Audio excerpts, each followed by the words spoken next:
Unshackled from homework, at least for a while. And so, with more time to spare, I also did some more conventional, computer based hacking. As I did, my abilities improved. At the bookstore, I had paged through tiny, blurrily photocopied, stapled together hacker signs with names like 2600 and Farrick, absorbing their techniques and in the process absorbing their anti authoritarian politics. I was at the bottom of the technical totem pole, a script kid die noob working with tools I didn't understand that functioned according to principles that were beyond me. People still ask me why. When I finally did gain some proficiency, I didn't race out to empty bank accounts or steal credit card numbers. The honest answer is that I was too young and dumb to even know that this was an option, let alone to know what I had to do with the stolen loot.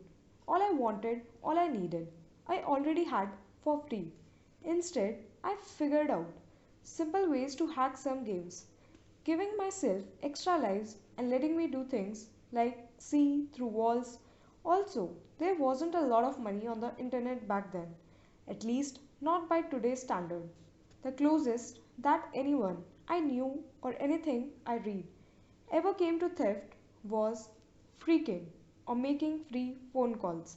If you ask some of the big shot hackers of the day why, for example, they had hacked into a major news site only to do nothing more meaningful than replace the headlines with a trippy GIF proclaiming the skills of Baron von Hackerface that would be taken down in less than half an hour, the reply would have been a version of the answer given by the mountaineer who was asked his reason for climbing Mount Everest. Because it's there. Most hackers, particularly young ones, set out to search not for lucre or power, but for the limits of their talent and any opportunity to prove the impossible possible.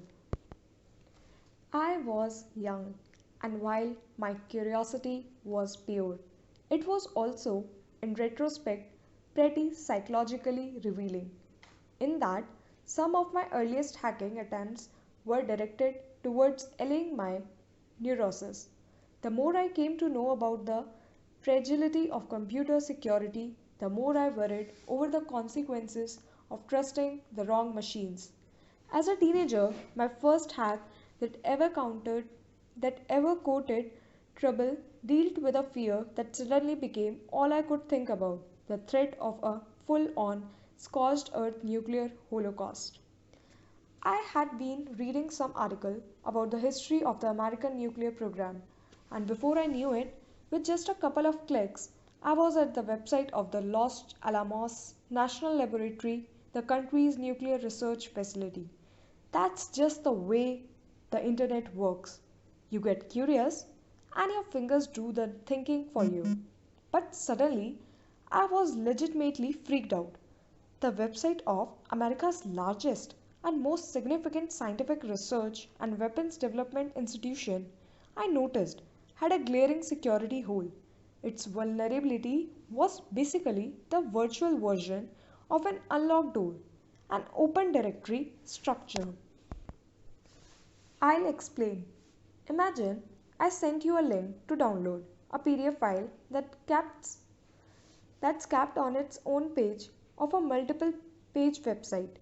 The URL for this file would typically be something like website.com slash file slash pdfs slash filenames.pdf. Now, as the structure of a URL derives directly from directory structure, each part of this URL represents a distinct branch of the directory tree. In this instance, within the directory of website.com is a folder of files, within which is a subfolder of PDFs, within which is a specific file name .pdf that you are seeking to download. Today, most websites will confine your visit to that specific file, keeping their directory structures closed and private. But back in those dinosaur days, even major websites were created and run by folks who were new to the technology, and they often left their directory structures wide open, which meant that if you are truncated your file's URL, if you simply change it to something like website.com/files, you would be able to access every file on the site, PDF or otherwise, including those that were not necessarily meant for visitors. This was the case with the Los Alamos site. In the hacking community, this is basically baby's first hack, a totally rudimentary traversal procedure known as dir walking or directory walking.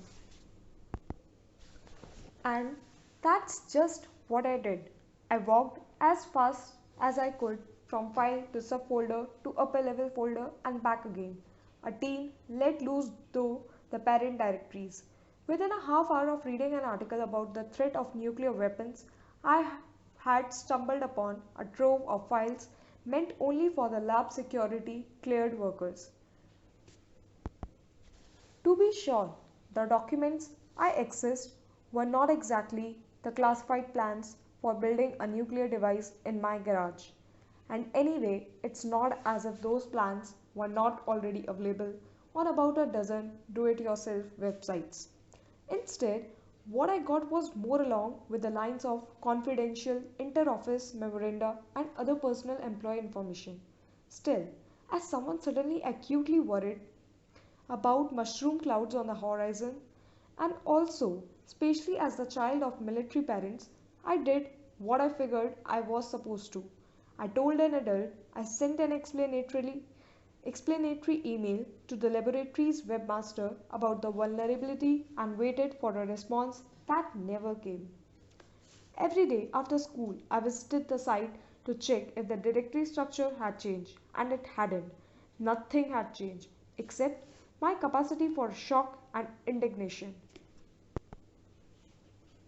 I finally got on the phone, my house's second line, and called the general information phone number listed at the bottom of the laboratory site. An operator picked up, and the moment she did, I started stammering. I don't even think I got to the end of the phrase directory structure before my voice broke. The operator interrupted with a curt, "Please hold for IT." And before I could thank her, she had transferred me to a voicemail.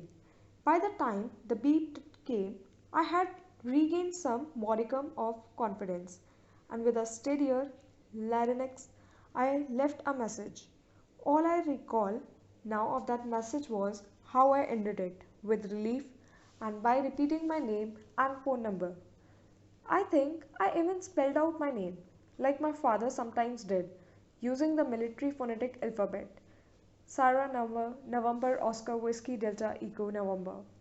Then I hung up and went on with my life, which for a week considered consisted pretty much exclusively of checking the Los Alamos website. Nowadays, given the government's cyber intelligence capabilities, anyone who was pinging the Los Alamos servers a few dozen times a day would almost certainly become a person of interest. Back then, however, I was merely an interested person. I couldn't understand, didn't anybody care? Weeks passed, and weeks can feel like months to a teenager. Until one evening, just before dinner, the phone rang. My mother, who was in the kitchen making dinner, picked up. I was at the computer in the dining room when I heard it was for me. Here. Oh, is he's here.